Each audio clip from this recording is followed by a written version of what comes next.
Untung, anak Kapten Mur. Kembali cerita ketika runtuhnya kerajaan Makassar. Di Batavia, ada satu orang yang bernama Kapten Panbeber, mempunyai anak boyongan laki-laki yang baru berumur 7 tahun. Bagus rupanya. Tuan Panbeber menjual anak itu kepada Kapten Mur. Kapten Mur telah membeli anak tersebut. Selalu untung hidupnya dan usaha dagangnya. Lama-lama naik pangkatnya menjadi mayor, lalu komisaris, jadi dealer, dan semakin kaya raya. Begitulah pikiran Kapten Mur tentang keberuntungannya. Anak tadi yang mendatangkan semuanya itu. Maka anak tadi lalu dinamakan si Untung, serta diaku sebagai anak dan dimanja dalam segala hal. Dealer Mur juga sudah punya anak kandung seorang gadis begitu cantik, lalu dipersaudarakan dengan Untung. Kedua-duanya sudah menginjak dewasa. Lama-kelamaan kedua remaja itu saling jatuh cinta. Segala yang diminta oleh Untung pasti dipenuhi oleh nona Belanda itu, dengan cara menyelewengkan kekayaan orang tuanya. Semua kekayaan itu tidak untuk Untung sendiri, tetapi diberikan kepada saudara-saudara senasib, budak kompeni.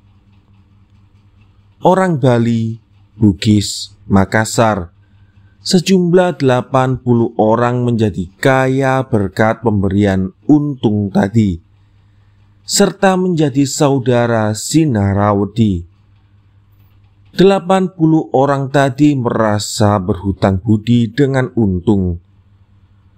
Pada waktu itu Dealer Mur sudah tahu jika anaknya, si Noni, bermain cinta dengan Untung. Dan harta kekayaannya banyak yang hilang. Pada satu hari percintaan mereka ketahuan. Dealer Mur begitu marah melihat perbuatan yang tidak senonoh itu. Untung lalu ditangkap, disiksa sampai setengah mati. Untung terus meratap selalu minta ampun. Dealer Mur lama-lama juga kasihan, lalu diampuni.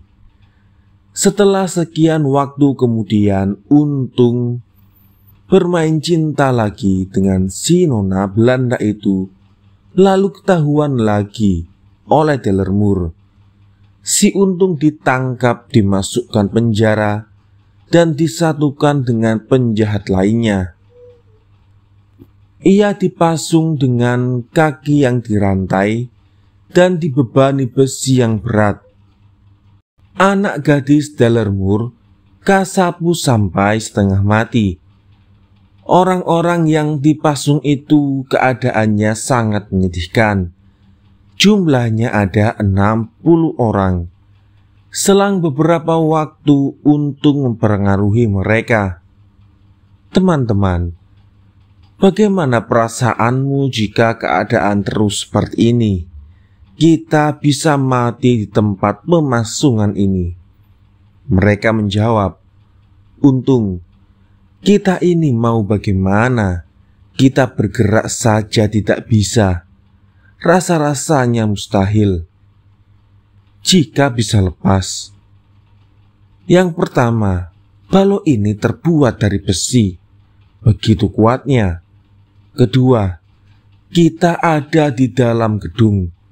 Ketiga, di luar dijaga oleh kompeni. Untung berbicara, andai kata ada pertolongan karena Allah kepada seseorang, bagaimana? Ada seorang yang sudah tua menjawab, Untung, kamu ini sombong benar. Aku ini sudah tua. gemar berpuasa, tidak makan dan tidak minum. Sudah 7 bulan ada di sini, namun toh tidak bisa lepas. Apalagi kamu, saya hina, tak mungkin dapat lepas dari sini. Untung menyahut, aku tidak berbicara dengan kamu. Orang banyak itu yang aku tanyai. Mereka menjawab, iya Untung, jika ada orang yang bisa melepaskan kami dari pemasungan ini, pasti saya ikuti segala perintahnya, meskipun sampai mati sekalipun. Juga tetap saya layani. Sungguh hina mati di pemasungan, lebih mulia mati dalam peperangan. Si Untung setelah mendengar bicaranya orang banyak tadi, lalu tertawa, seraya menarik kakinya dari pemasungan. Mereka kemudian dibebaskan semua oleh si Untung. Tinggal satu orang tua tadi yang melecehkan dia, tidak dilepaskan oleh si Untung. Orang tua tadi juga sangat berharap minta dilepas, tetapi tidak digubris oleh si Untung. Orang-orang yang sudah dilepas tadi berkata, Untung, berhubung banyak orang ini sudah lepas dari pemasung atas jasamu, sekarang segala perintahmu pasti akan kami laksanakan.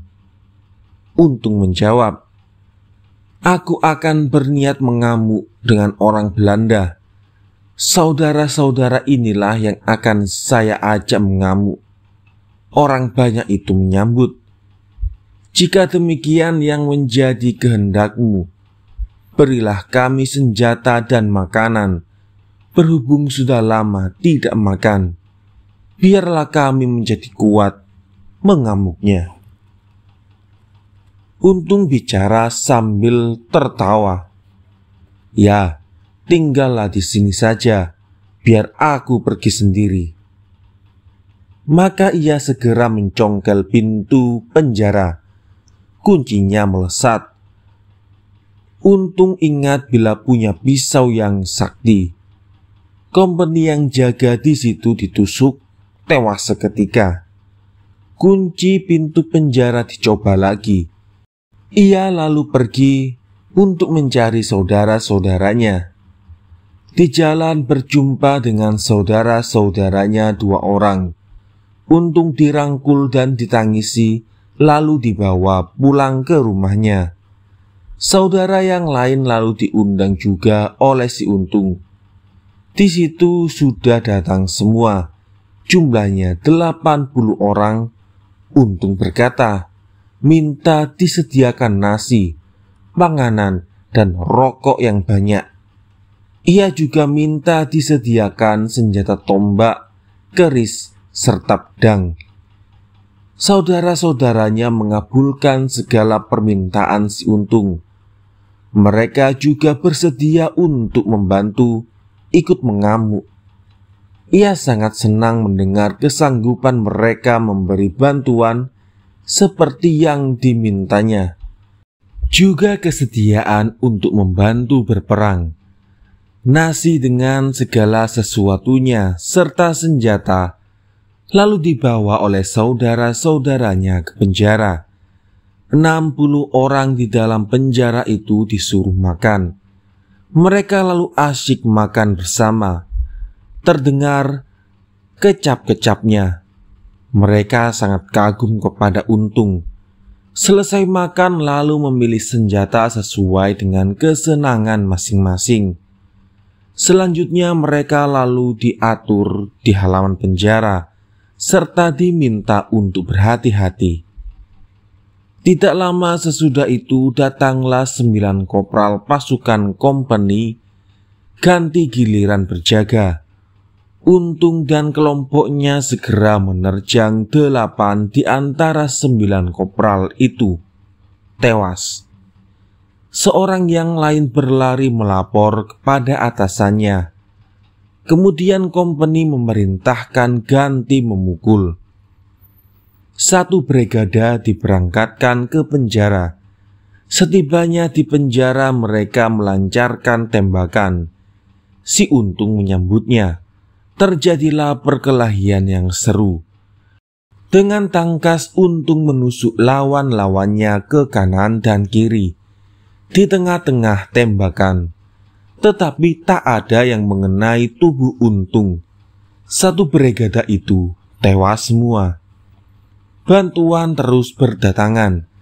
Tetapi teman-teman Untung sejumlah 60 orang akhirnya tewas juga. Tinggal Untung sendiri.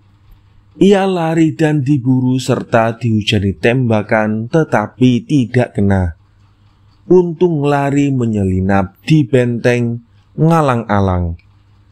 Orang kompeni yang mengejar kehilangan jejak. Kemudian mereka pulang ke markasnya.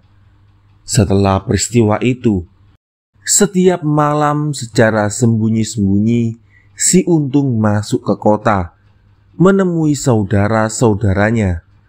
Mereka kemudian ikut Untung ke benteng ngalang-alang serta membawa senjata perang. Mereka berniat berkorban demi penderitaan si Untung. Jumlahnya ada 80 orang. Pada waktu itu setiap malam Untung masuk ke kota. Ia menyusup pada jam 5 atau jam 6 dengan membawa pantrem atau keris kecil diletakkan di dalam seikat daun sirih dengan gagangnya. Setiap bertemu dengan orang kompeni yang sedang berkeliling, lalu dilempar dengan seikat sirih gagangnya yang berisi pantrem tadi, mati seketika. Lama-kelamaan Untung terkenal di seluruh Betawi. Jika si Untung lepas dari pemasungan dan banyak orang kompeni yang sedang berkeliling kota mati tanpa tahu sebabnya. Orang kompeni di seluruh Betawi cemas hatinya. Tidak ada yang berani keluar rumah untuk berjalan-jalan. Orang kompeni kemudian membentuk satu brigada. Mereka membuat barisan yang bersembunyi di kanan dan kiri jalan, lalu diberi umpan seorang kompeni. Setelah pukul 5 sore, Untung datang. Kompeni sebagai umpan tadi lalu dilempar dengan sirih segagang berisi patrem tadi hingga mati. Kompeni keluar dari persembunyiannya lalu menembak dari kiri dan kanan jalan. Si Untung lalu mengamuk dengan menggunakan patrem. 12 kompeni tewas. Untung segera berlari. Seorang kompeni memburu. Kawan-kawan Untung yang ada di dalam benteng ngalang-alang mendengar suara senjata segera menuju ke tempat itu berniat membantu. Maka terjadi perkelahian ramai sekali. Kawan-kawan Untung tewas semua. Kompeni satu brigada juga nyaris habis binasa. Cuma tinggal 3 orang lari yang melapor ke atasan dan gubernur jenderal. Ia lalu mengeluarkan perintah untuk menggerakkan satu brigada kompeni dipimpin oleh Anom Amral yang begitu dikdaya. Setibanya di benteng ngalang-alang, terjadi perang ramai. Kompeni Bugis dan Makassar banyak yang mati. Tetapi bantuan orang kompeni terus mengalir seperti air membanjir. Mereka menembak dari setiap penjuru. Separuh dari 80 teman-teman Untung sudah meninggal. Tinggal 40. Semua lari. Tersaput malam. Kompeni juga pulang kembali ke kota. Diceritakan selanjutnya. Pada suatu malam, Untung merundingkan bagaimana selanjutnya langkah yang baik. Adalah kepala dusun bernama Ki Ebun mengajak meninggalkan ngalang-alang mengungsi ke Cirebon 40 orang teman-teman Untung menyetujui ajakan itu. Di waktu malam mereka berangkat dari sana. Arahnya ke tenggara menuju ke Cirebon. Pagi harinya orang kompeni berdatangan ke benteng Ngalang-alang. Seluruh kompeni dikerahkan untuk menumpas Untung dan kawan-kawannya. Tetapi di sana sudah tak ada orang. Kanan kiri di sekeliling tempat itu diuber, tidak ketemu seorang pun juga. Orang kompeni begitu kecewa hatinya. Mereka lalu menggerakkan 30 pasukan berkuda mencari tempatnya si Untung. Mereka sampai di Cianjur. Orang kompeni lalu mendapat berita jika Untung telah pergi ke arah timur. Kemudian kompeni memerintahkan kepada orang-orang di Cianjur untuk tata baris. Sewaktu-waktu ada orang lewat tidak membawa barang dagangan, diperintahkan untuk ditangkap dan diserahkan ke Betawi. Untung akhirnya sampai di Cirebon dan bertemu dengan putra angkat Sultan yang bernama Raden Surapati yang sedang berburu di hutan. Abdinya sejumlah 100 orang lengkap dengan membawa senjata. Raden Surapati terkejut melihat datangnya si Untung itu. Segera dihentikan dan ditanya, "Adi, engkau ini orang dari mana? Siapakah namamu?" Si Untung menjawab, "Saya ini orang dari Betawi, budak kompeni. Nama saya Untung. Saya pergi dari Betawi sebab disengsarakan oleh orang kompeni. Saya berniat mengungsi kepada Kanjeng Sultan di sini. Semoga Kanjeng Sultan berkenan menolong saya, orang teraniaya ini." Raden Surapati mendengar bicaranya Untung segera berpikir dalam hatinya, "Orang ini jika saya hadapkan ke Kanjeng Rama, saya kira pasti dikabulkan permohonannya, sebab rupanya bagus, pandai bertata susila dan pemberani. Kanjeng Sultan sangat senang dengan orang seperti itu. Saya kira akan dikabulkan." Raden Surapati lalu berbicara, "Adi, jika engkau benar-benar berniat akan mengabdi, saya bersedia mengantarkan. Tetapi serahkan senjata dan teman-temanmu itu." Si Untung cepat-cepat menyerahkan senjatanya semua. Hanya dirinya sendiri yang masih memakai keris. Raden Surapati bertanya, "Mengapa Adi sendiri tidak menyerahkan keris, sementara anak buahmu sudah menyerahkan semua?" Untung dengan rendah hati berkata, "Raden, hanya saya sendiri yang masih memakai keris. Saya mohon, semoga Paduka berkenan menjadi penanggung saya di hadapan Kanjeng Sultan nanti." Raden Surapati membentak, matanya terbelalak. "Ah, jika demikian tidak baik niatmu. Apa kamu minta saya ajar? Cuma orang satu saja. Oh, tidak seberapa." Untung sangat terkejut. Bangkitlah keberanian hatinya serta berseru, "Ya, aku memang menolak kerisku engkau minta, kecuali bisa melepas bahu kanan dan kiri saya, baru aku berikan." Raden Surapati segera perintah kepada balanya untuk mengeroyok Untung. Untung segera melompat serta perintah kepada teman-temannya untuk menyingkir, lalu mengamuk. Tangan kanan pegang patrem, yang kiri pegang keris. ditembaki dan ditikam, tetapi tidak kena. Jika kena, namun tidak apa-apa. 10 orang bala Raden Surapati tewas, 90 orang lainnya berlari. Surapati juga ikut lari untuk melapor kepada Kanjeng Sultan. Si Untung beserta teman-temannya menguntit di belakang larinya Raden Surapati. Setibanya di hadapan Kanjeng Sultan, Raden Surapati melapor bahwa diri dan balanya dibegal orang. Yang membegal orang Betawi, namanya si Untung. Temannya ada 40 orang. Sekarang membuntuti saya menghadap Kanjeng Sultan. Panjang lebar laporannya. Kanjeng Sultan segera utusan memanggil Untung. Sudah diantar oleh utusan menghadap Sultan, teman-temannya dihentikan di pintu gerbang.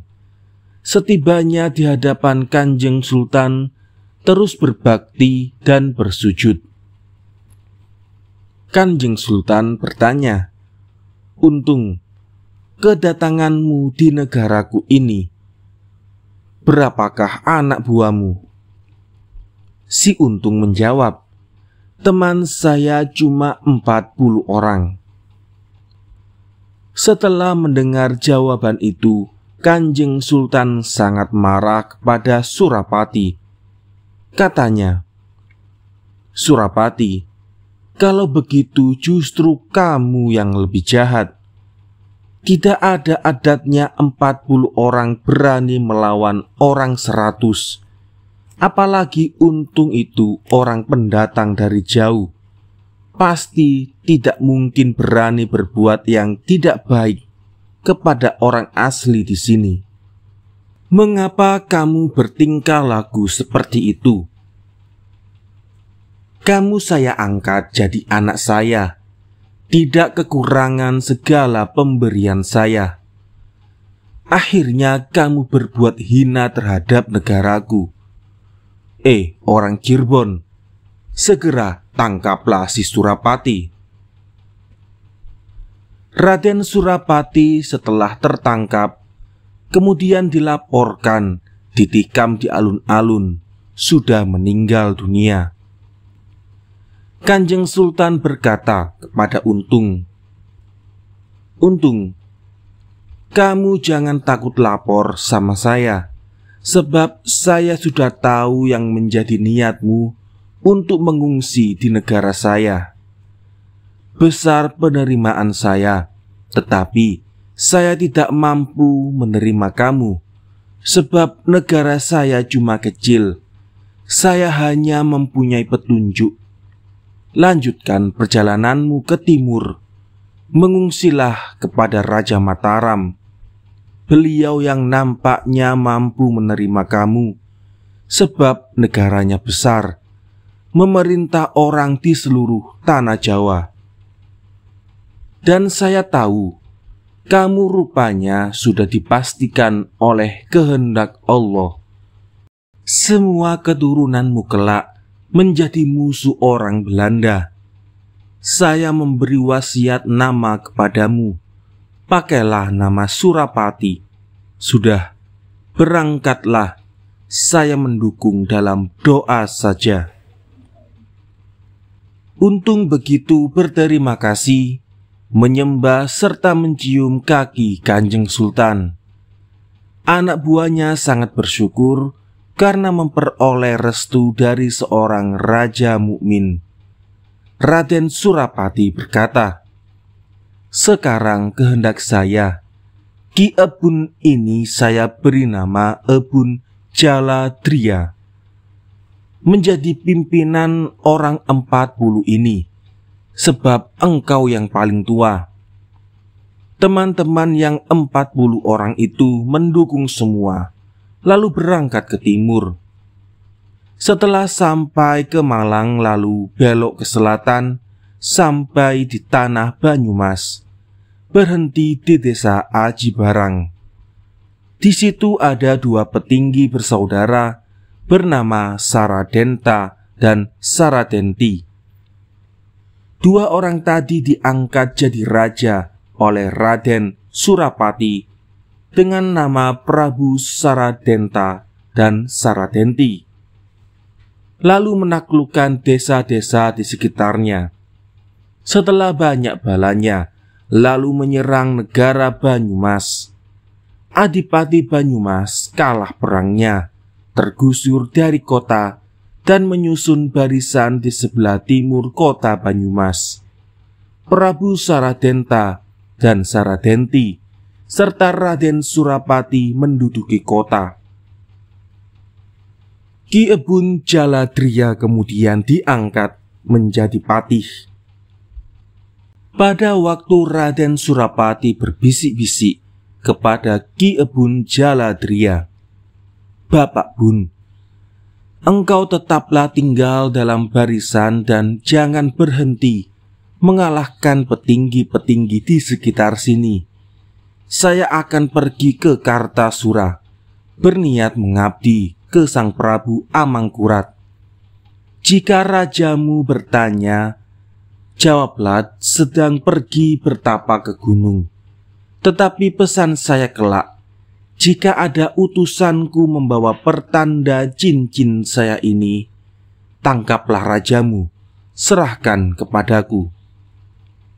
Ki Ebun Jaladriya bersedia. Raden Surapati di waktu malam berangkat sendirian.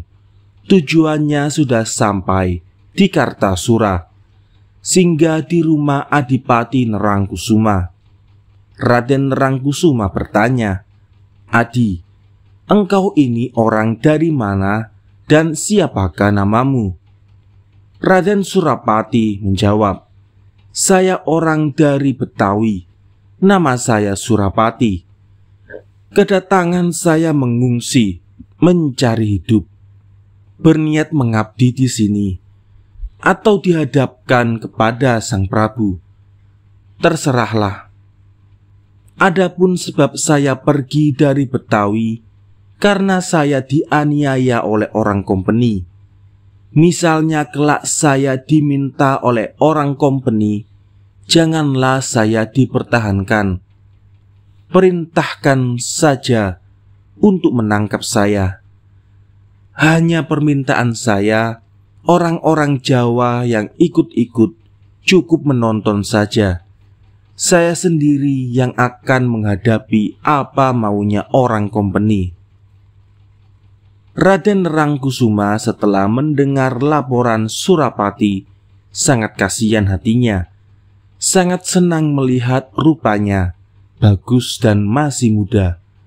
Lalu katanya, "Baiklah, jangan khawatir, aku akan mengantarkan kamu menghadap Sang Prabu."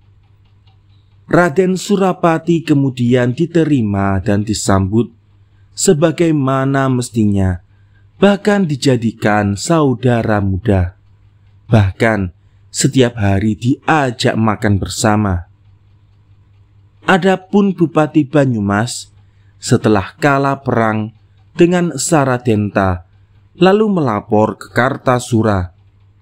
Setelah itu Sang Prabu memerintahkan untuk mendatangi Saradenta. Yang diutus ke sana Nerangkusuma. Surapati menyatakan kesanggupannya untuk menangkap penjahat itu sendiri. Hanya minta teman seperjalanan seorang saja. Raden Nerangkusuma juga memperkenankan. Lalu Nerangkusuma masuk ke Kedaton. "Gusti, saya hendak melaporkan bahwa saya kedatangan satu orang pelarian dari Betawi. Namanya Surapati.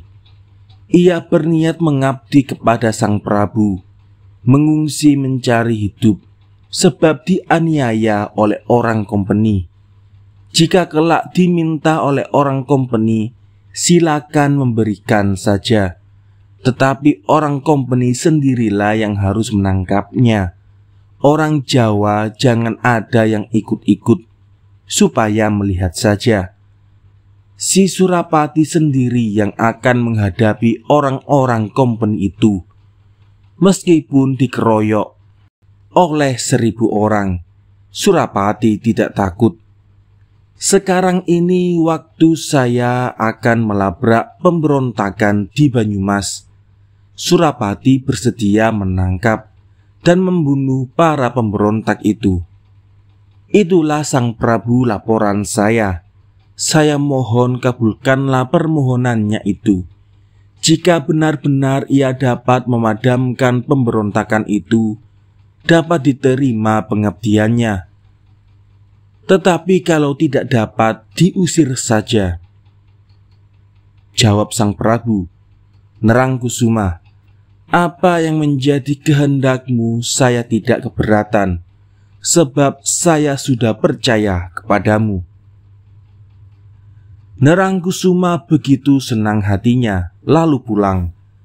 Setelah bertemu dengan Surapati mengabarkan bahwa permohonannya sudah dikabulkan oleh Sang Prabu, Surapati sangat senang hatinya, lalu berangkat dari Kartasura bersama Adipati Banyumas, mesanggra di desa Kalijirak.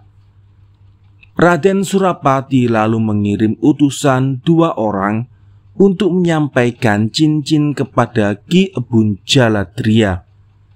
Ki Ebun Jaladria setelah menerima cincin sudah tanggap pesan Surapati dahulu. Ia lalu memberi perintah kepada teman-teman dari Betawi agar segera menyiapkan senjata perang. Setelah siap semua, segera menghadap rajanya. Prabu berdua baru menghibur diri dengan menyabung ayam, terkejut melihat patihnya datang. Segera bertanya, "Bapak Bun, ada berita apa? Majulah kemari." Jawab Ki Ebun Jaladria, "Tidak ada berita apa-apa. Saya hanya sowan saja." Ki Ebun memberi isyarat dengan mengedipkan mata kepada anak buahnya.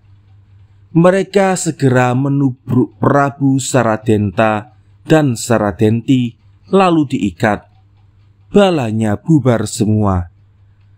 Saradenta dan Saradenti lalu dibawa ke pesanggerahan Raden Surapati serta Tumenggung Banyumas. Kemudian dipotong lehernya dan semua harta miliknya dijarah. Raden Surapati dan Adipati Banyumas lalu kembali ke Kartasura. Sang Prabu Mangkurat sedang bersinekawa di Sitinggil. Adipati Banyumas dan Raden Surapati segera menghadap menyerahkan 2 kepala para pemberontak dan harta rampasan. Sang Nata sangat senang hatinya. Kepala itu diperintahkan untuk dipancangkan di perempatan jalan.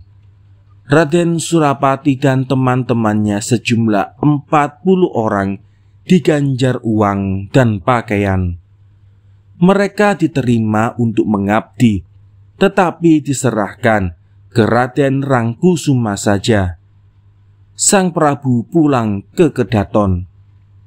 Raden Surapati juga lalu dibawa ke Kedaton oleh Nerangkusuma serta sangat disayangi.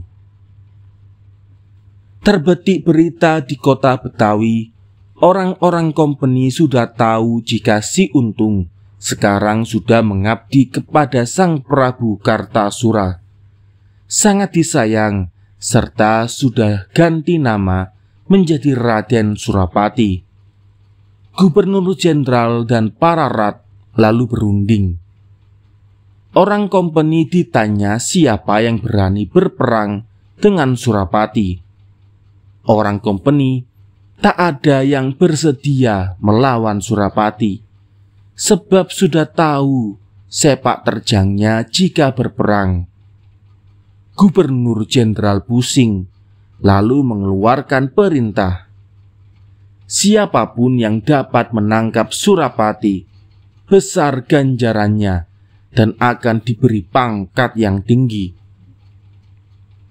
adalah seorang kompeni yang bernama Kapten Tak. Begitu dikdaya dalam perang tanpa tanding. Anak seorang pembesar yang dulu berhasil merebut Makassar. Kapten Tak bersedia menangkap Surapati. Ia lalu ditarik duduk sejajar Tuan Gubernur Jenderal.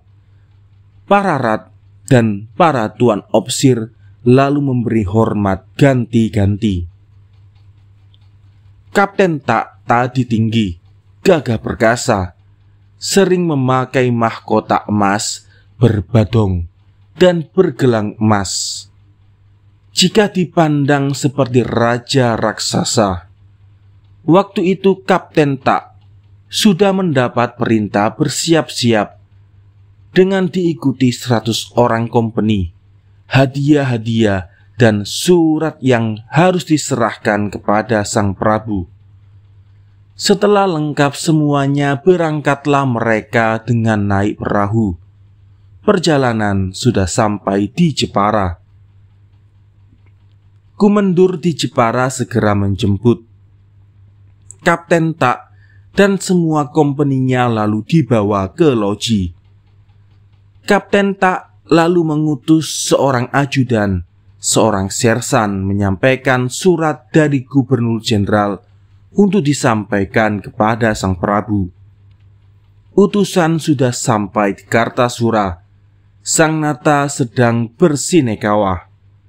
Utusan menuju ke Kadipaten. Raden Adipati Nerangkusuma menyerahkan surat, lalu diserahkan kepada Raden Adipati Sindureja untuk diteruskan kepada Sang Prabu. Sudah diterima dan dibaca. Setelah itu Sang Prabu berbisik-bisik kepada Raden Adipati Sindureja. Sindureja, ketahuilah, surat ini dari Tuan Jenderal, minta Surapati. Bagaimana menurut pendapatmu? Arya Sindureja bersembah, Sinuhun, menurut saya segera diberikan saja, sebab orang itu buronan orang kompeni. Jika tidak dituruti, tentu orang kompeni akan sakit hatinya. Lagi pula jika Sang Prabu mempertahankan orang itu, untuk apa? Hanya membuat repot negara Kartasura saja. Sang Nata berkata, kalau begitu, biarlah utusan itu beristirahat dahulu. Layani dengan baik, jangan sampai mengecewakan. Dan lagi, perintahkan kepada Adimas Pangeran Puger, Adipati Cakraningrat, Jangrana, nanti malam supaya datang ke Kedaton secara diam-diam. Jangan sampai ada orang yang tahu. Arya Sindureja menyatakan kesediaannya. Sang Nata kembali ke Kedaton. Setelah waktu malam, Pangeran Adipati Puger, Cakraningrat, dan Jangrana dan Adipati Sindureja masuk ke dalam Kedaton secara sembunyi-sembunyi. Setibanya di hadapan Sang Prabu, duduk saling berdekatan. Sang Nata berkata perlahan, adapun kalian saya panggil ini, berhubung saya menerima surat dari Gubernur Jenderal, minta si Surapati, yang disuruh Kapten Tak. Sekarang masih ada di Jepara. Untuk itu, bagaimana menurut pendapat kalian? Pangeran Cakraningrat dan Jangrana menjawab, Gusti, sebaiknya serahkan saja segera. Mengapa demikian? Jika dipertahankan tidak urung, Paduka akan bermusuhan dengan kompeni. Sang Prabu setelah mendengar jawaban kedua bupati itu, begitu bingung hatinya. Lama terdiam saja. Pangeran Puger melihat Sang Prabu kelihatan bingung, lalu unjuk atur. Kakang Prabu, seumpama Paduka menyerahkan Surapati itu, tetap dinamakan menganiaya, sebab Surapati itu tidak punya kesalahan terhadap Kakang Prabu. Jika tidak diserahkan, orang company pasti akan sakit hatinya. Kalau menurut saya, Surapati diserahkan, tetapi biar company sendiri yang menangkap. Abdi orang Jawa jangan ada yang ikut-ikut. Di dalam batin mengikuti Surapati, di lahir mengikuti company. Tetapi jika orang Jawa terlibat perang, senjatanya jangan diisi peluru. Paduka sudah mengakui punya abdi, si Surapati. Adapun yang punya teman Surapati itu adalah Nerangkusuma. Hanya itu permohonan saya. Sang Nata setelah mendengar keterangan adiknya begitu senang, lalu berkata, "Adimas, ya benarlah itu. Sindureja, buatlah surat kepada Kapten Tak. Isinya seperti yang disampaikan Adimas tadi. Perintahkan juga 2 menteri untuk menjaga si ajudan. Makanan di jalan jangan sampai kekurangan. Dan si Rangga di Semarang dan orang-orang di desa sepanjang jalan. Besok sewaktu rombongan Kapten Tak sudah datang, supaya menyambut secara baik dan siapkan hidangan buat mereka." Adipati Sindureja siap melaksanakan, lalu keluar. Sudah bertemu dengan ajudan serta memberikan jawaban surat dan sejumlah uang pesangon. Menteri yang akan mengantarkan juga sudah datang. Ajudan lalu berangkat dari Kartasura kembali ke Jepara. Sang Nata masih melanjutkan perundingan dengan ketiga adipati. "Adi Mas Puger, Dimas saya beri tugas, temui Surapati dan tanyakan padanya. Karena dia diminta oleh Belanda, apa sekiranya berani melawan? Jika memang berani, perintahkan kepada para bupati untuk memberikan senjata kepada Surapati. Apa kesenangannya? Dan kepada si Nerangkusuma, perintahkan jika dia akan saya jadikan perantara untuk mendekati Surapati. Jika sekiranya tidak berani melawan orang Belanda, supaya segera diusir agar tidak mengotori negara Kartasura." "Sudah Dimas, para bupati panggillah di rumahmu saja, serta si Surapati." Pangeran Puger siap melaksanakan perintah, lalu lengser dari depan Sang Prabu serta kedua adipati. Setibanya di rumahnya di waktu malam, dipanggillah para bupati dan Nerangkusuma serta Surapati. Sesudah semua hadir di rumah kepugeran, Sang Pangeran Puger berkata kepada Surapati, "Engkau Surapati, mengapa engkau saya panggil?" "Karena mengemban perintah Kakang Prabu, perintah untuk menanyakan kepadamu, karena engkau diminta oleh orang Belanda. Apakah kiranya engkau berani melawan mereka? Jika engkau berani, Sang Prabu akan membantu. Tetapi jika tidak berani, Sang Prabu memerintahkan untuk mengusir engkau serta pergi dari Kartasura." Surapati atur sembah, "Gusti, dasar sudah menjadi niat saya berperang melawan orang Belanda. Meskipun siang atau malam saya tidak takut. Apalagi sekarang saya sudah mendapat restu dari Ratu. Saya semakin berani. Dahulu saya berjuang sendiri, saja tidak takut. Pangeran Puger lalu berkata dengan Raden Nerangkusuma, "Paman Nerangkusuma, perintah Kakang Prabu, Paman diperintah membantu Surapati dan seluruh bala Paman agar segera menata senjata perang." Raden Nerangkusuma unjuk atur bersedia. Pangeran Puger memerintahkan kepada para bupati, perintah dari Sang Prabu supaya memberikan senjata sesuai yang diinginkan. Para bupati lalu memberi keris kepada Surapati, tetapi permintaan Surapati keris yang berbentuk lurus. Jika berlekuk-lekuk, Surapati tidak mau.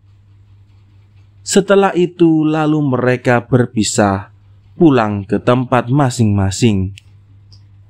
Raden Nerangkusuma lalu bergemas-gemas menyusun senjata, persiapan perang, serta memberi ganjaran kepada bala dan teman-temannya Surapati berupa pakaian yang bagus-bagus. Sementara itu perjalanan ajudan sudah sampai di Jepara, lalu menyampaikan surat dari Sang Prabu.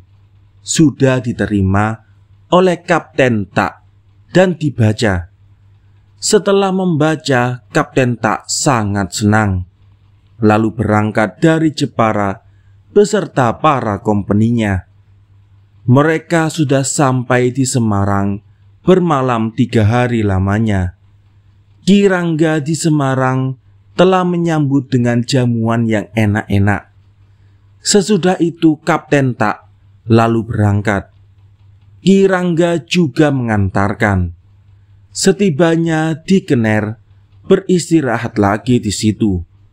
Ki Rangga mendahului dengan mengirim utusan menyampaikan surat untuk melaporkan kepada Sang Prabu jika Kapten Tak sudah sampai di Kener. Sang Prabu setelah membaca surat lalu memberitahu dan berpesan kepada Adipati Sindureja, "Sindureja, berangkatlah ke Banyudana, jemputlah Sita, buatlah pesanggerahan di sana dan jamuan jangan sampai mengecewakan." Ki Sindureja lalu dibisiki oleh Sang Prabu tentang rencana dan kehendak raja untuk perang. Sindureja setelah mendapat wasiat Sang Nata terus berangkat. Setibanya di Banyudana lalu membuat pesanggerahan. Setelah selesai lalu mengirim utusan dan surat kepada Ki Rangga di Semarang yang baru berada di Kener. Utusan itu pun segera berangkat, sudah sampai dan bertemu dengan Ki Rangga serta menyerahkan surat. Isi surat Kapten Tak dipanggil Sang Prabu ke Banyudana. Selesai membaca surat, Ki Rangga berkata kepada Kapten Tak, "Tuan Kapten Tak, Tuan dipanggil Sang Prabu di Banyudana. Mari saya antar." Kapten Tak bersama kompeninya segera berangkat. Pada waktu itu Sang Nata lalu perintah kepada Tumenggung di Surabaya supaya membakar bangunan Pasewanan Kidul dan berteriak bahwa Surapati berniat mengamuk ke Kedaton. Ki Tumenggung Surabaya kemudian membakar bangunan rumah Pasowan di selatan. Surapati diteriaki mengamuk. Orang-orang di kota Kartasura geger. Waktu itu tersiar kabar luas jika Surapati berniat merusak negeri Kartasura bersama Raden Nerangkusuma. Setelah malam Sang Nata memanggil Pangeran Puger, Surapati, Nerangkusuma, serta para adipati. Sang Nata berkata kepada Pangeran Puger, Besok, jika si Kapten Tak sudah tiba di Bedana, si Surapati dan Nerangkusuma segera usirlah dari rumahnya. Beritakan bahwa mereka memberontak melawan Sang Prabu. Adapun yang akan menumpas Surapati dan Nerangkusuma adalah Cakraningrat dan Jangrana, serta semua bupati mancanegari, semua bersama balanya. Kejarlah Surapati dan Nerangkusuma, serta tembakilah dengan gencar.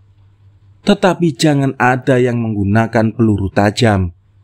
Jika Kapten Tak sudah tiba di alun-alun, si Surapati supaya gantian mengejar Cakraningrat dan Jangrana, serta tembakilah si Cakraningrat dan balanya supaya segera lari seperti orang kalah perang, lalu mengungsilah di depan saya.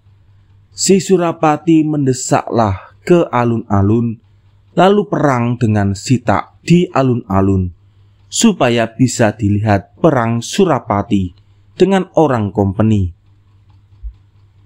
Pangeran Puger serta yang lain yang mendapat perintah siap melaksanakan perintah Sang Prabu, segera pulang untuk berkemas-kemas untuk melaksanakan sandiwara itu.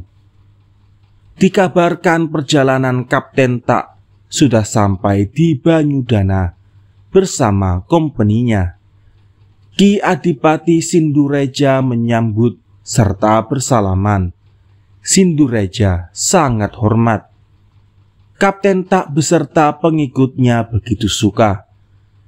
Ki Adipati Sindureja selanjutnya mengirim utusan untuk melaporkan kepada Sang Prabu bahwa Kapten Tak sudah sampai di Banyudana. Sang Prabu setelah mengetahui Kapten Tak sudah sampai di Banyudana, segera membisiki Cakraningrat dan Tumenggung Jangrana untuk melawan Surapati. Ki Cakraningrat setelah menerima bisikan itu, lalu menyerahkan prajuritnya serta utusan memberitahu kepada kompeni yang menjaga Kedaton Kartasura. Cakraningrat hendak menyerang Surapati dan Nerangkusuma. Orang kompeni diminta berbaris di pagelaran menjaga Sang Prabu. Pemimpin kompeni setelah mendapat perintah dari Cakraningrat segera mengerahkan 200 kompeni ke pagelaran Raden Cakraningrat dan Jangrana, segera menyerang Nerangkusuma dan Surapati dengan tembakan gencar dan bersorak-sorak. Tetapi senjata mereka tidak memakai peluru tajam. Bala prajurit Nerangkusuma, Surapati, dan kawan-kawan juga membalas tembakan itu. Ramai sekali suara senjata tadi. Nerangkusuma dan Surapati lari dari rumah Kadipaten, terus dikejar oleh Cakraningrat. Surapati menerjang barisan orang-orang mancanegari serta membakar rumah penduduk di dusun-dusun yang dilewati. Barisan mancanegari jebol lalu dibantu prajurit Cakraningrat.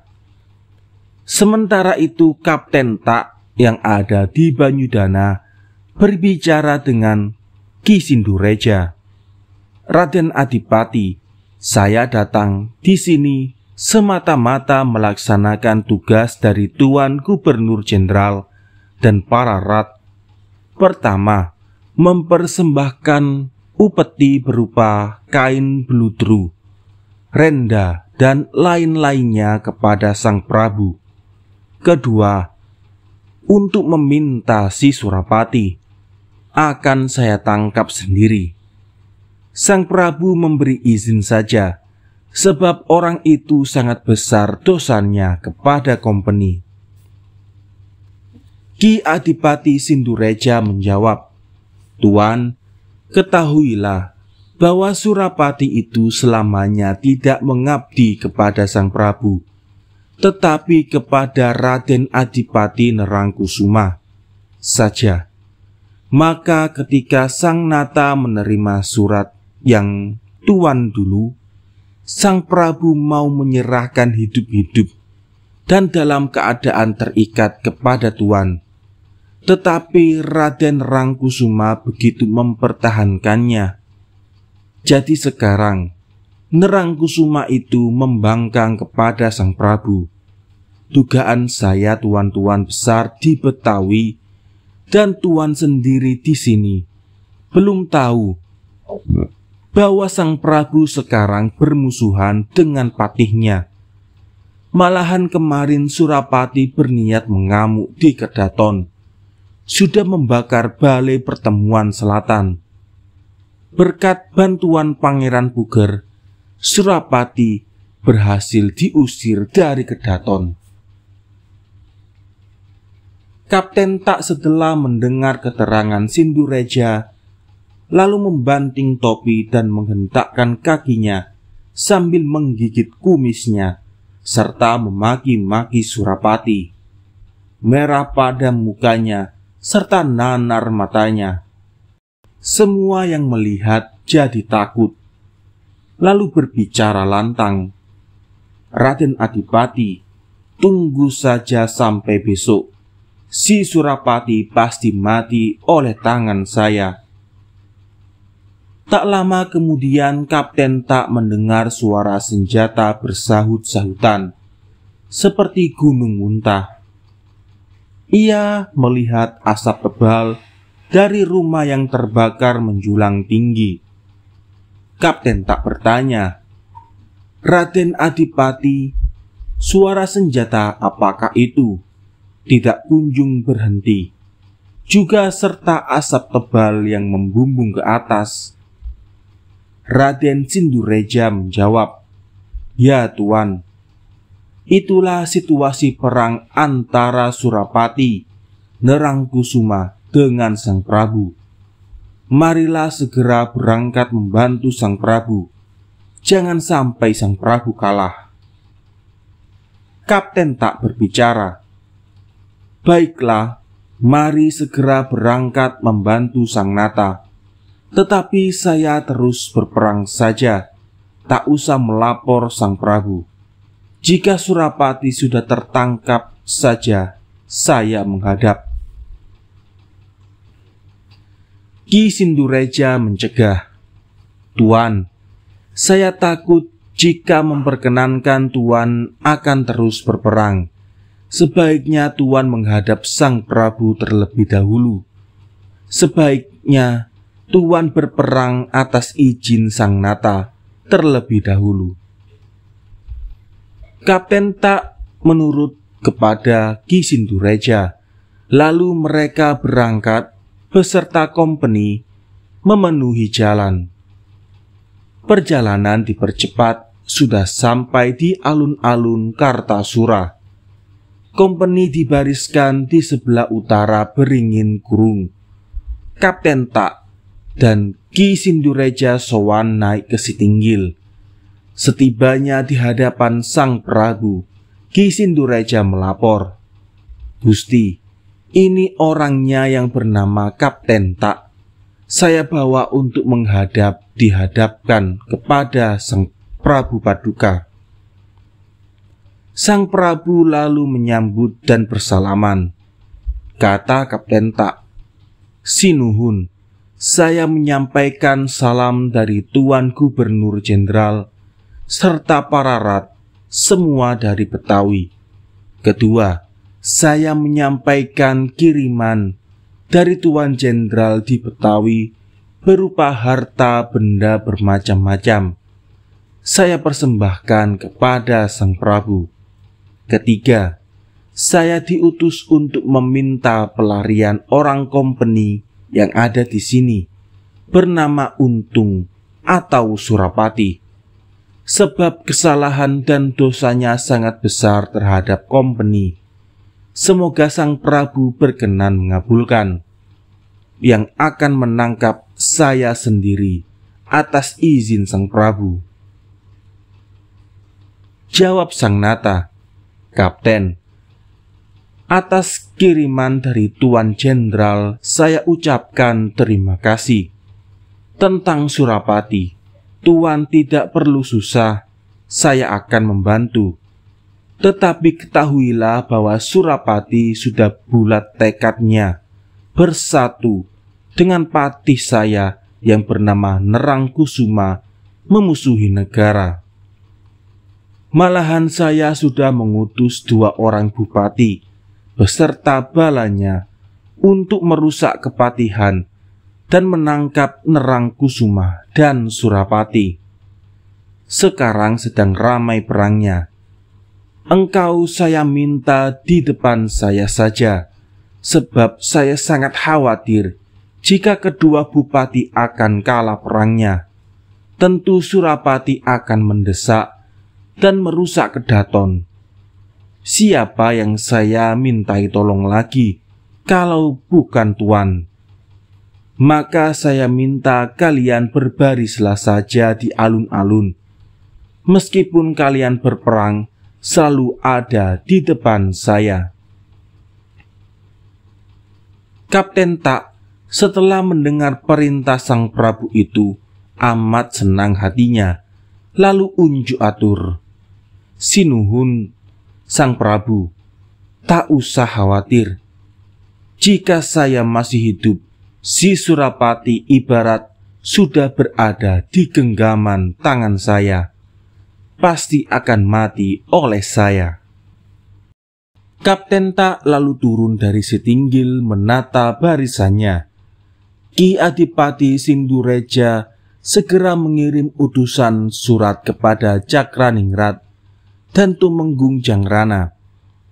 Isi surat memberitahu bahwa Kapten Tak sudah datang di alun-alun. Utusan tadi juga sudah bertemu dengan Cakraningrat yang sedang berperang di pedusunan sebelah timur Kedaton. Cakraningrat setelah menerima surat segera menggiring perangnya agar Surapati menuju ke alun-alun serta ditembaki meski tidak menggunakan peluru tajam. Adalah seorang prajurit dari Sampang yang bernama Konang Pasir sangat heran dengan semuanya ini. Ia lalu berbicara dengan temannya. Teman-teman, ini perang atau senda gurau. Badan saya lelah sekali serta kepanasan. Mari kita coba dengan peluru tajam. Konang Pasir lalu menembak, kena orangnya Surapati hingga meninggal. Surapati marah karena orang Sampang melanggar petunjuk Gusti sesembahannya. Surapati lalu mengamuk terhadap balanya Cakraningrat. 3 orang kena tusuk tetapi tidak meninggal, lalu dipapah. Teman-temannya diserahkan ke sang adipati.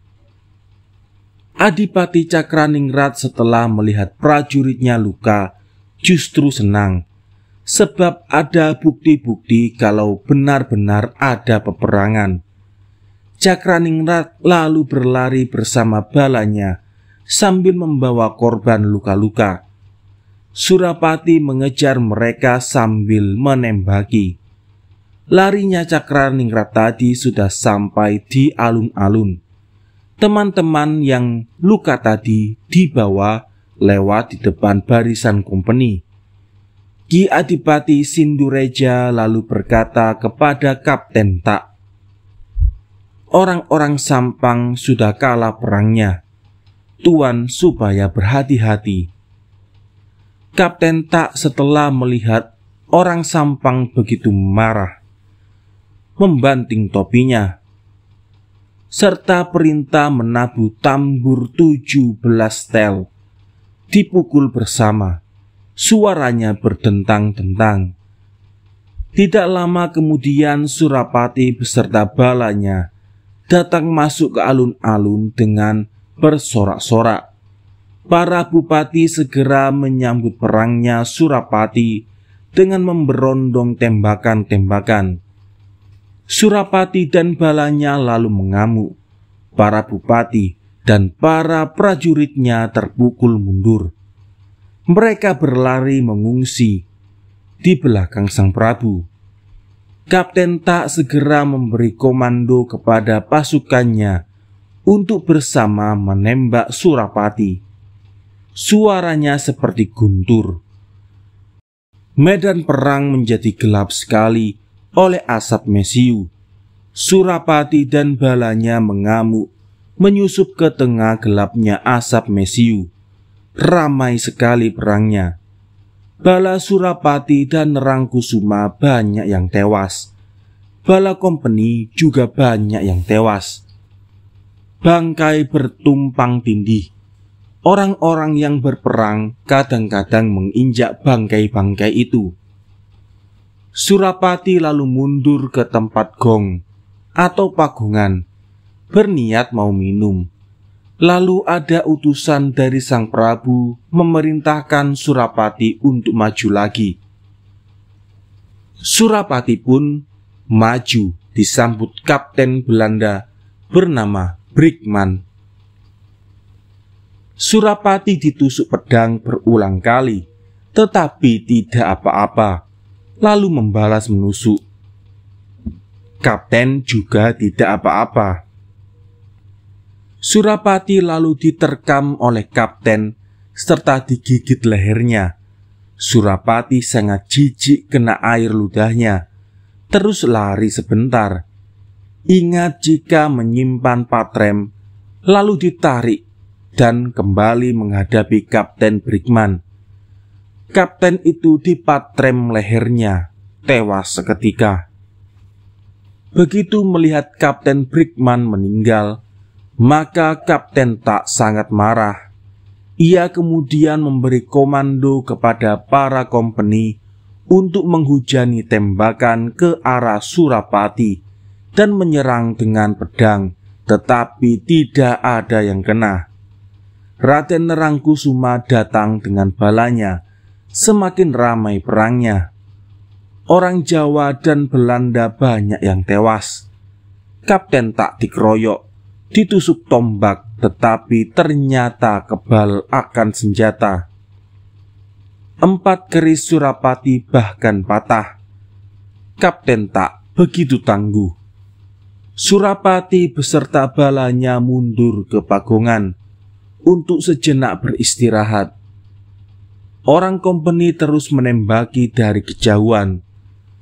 Kemudian ada perintah dari sang Prabu Surapati supaya maju perang lagi. Surapati menjawab, "Teman-teman utusan, kalian laporkan kepada sang Prabu, saya istirahat dahulu dan akan minum, sebab saya haus sekali. Yakinlah saya tak mungkin akan lari, sebab saya sudah bertekad mati bercampur darah dengan Belanda." Utusan lalu kembali melaporkan semua yang dikatakan Surapati kepada sang Prabu. Mendengar itu sang Prabu tersenyum serta berkata kepada Pangeran Puger, "Adimas, Dimas bantulah dalam peperangan. Surapati sungguh kelelahan, daripada ia jadi korban." Pangeran Puger siap melaksanakan perintah, kemudian turun dari Sitinggil menuju ke Kori, Kamandungan, pintu kemenangan, menemui abdinya sebanyak 18 orang. Pangeran Puger beserta 18 abdinya itu lalu berganti pakaian, menyamar menyerupai pakaian anak buah Surapati.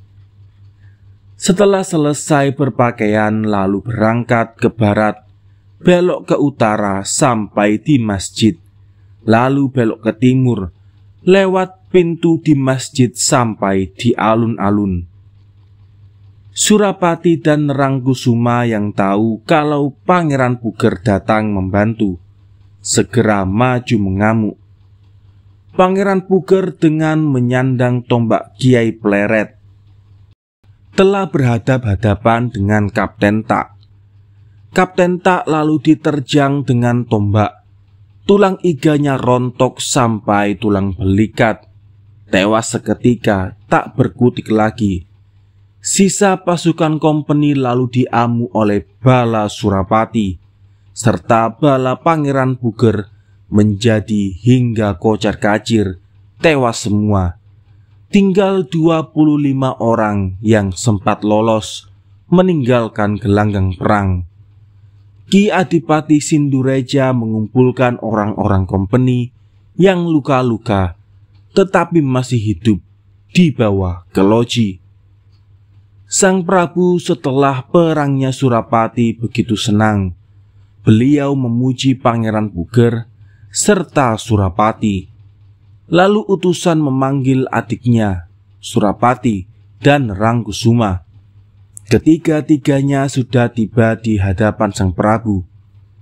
Sang Prabu tersenyum seraya berkata, "Selamat pada kalian yang baru selesai perang."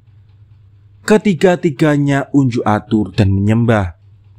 Iya, selamat berkat dari doa restu Sang Prabu. Mereka lalu diberi hidangan buah-buahan dan minum-minuman. Sang Nata berkata kepada Raden Surapati, "Surapati, terima kasihku kepadamu. Engkau saya ganjar negeri Pasuruhan, tempatilah. Engkau saya ganjar nama Raden Tumenggung Wiranegara. Di sana jangan lepas dan siapkan barisan untuk menaklukkan desa-desa di kiri dan kanan Pasuruhan. Nerangkusuma, ikutlah ke Pasuruhan, jangan pisah dengan Surapati. Di jalan-jalan bakarilah pedesaan-pedesaan. Yang akan saya perintah memburu kalian adalah para bupati mancanegari." Sang Nata lalu berkata kepada para bupati, "Bupati semua, jadilah saksi. Jika Sindureja sekarang saya angkat jadi pati menggantikan Rangkusuma, dan Adimas Pangeran Panular saya ganti namanya dengan Pangeran Arya Mataram. Saya beri pelunggu tanah seluas 1000 karya." Para bupati serentak mendukung semua. Sang Nata lalu perintah kepada Sindureja, "Engkau kirim surat kepada Kumendur di Jepara. Beritahu bahwa Kapten Tak tumpas bersama seluruh kompeni yang di peperangan. Para abdi yang diperintah sudah bersiap untuk melaksanakan." Sang raja masuk istana. Raden Tumenggung Wiranegara dan Raden Rangkusuma lalu berangkat bersama seluruh balanya. Mereka diburu oleh bala mancanegari. Setibanya di Pasuruhan, bala mancanegari kembali ke Kartasura. Raden Tumenggung Wiranegara di Pasuruhan lalu membangun benteng serta membuat jagang atau parit dalam sekitar benteng dan menaklukkan desa-desa di kanan kirinya. Sudah besar kekuatannya.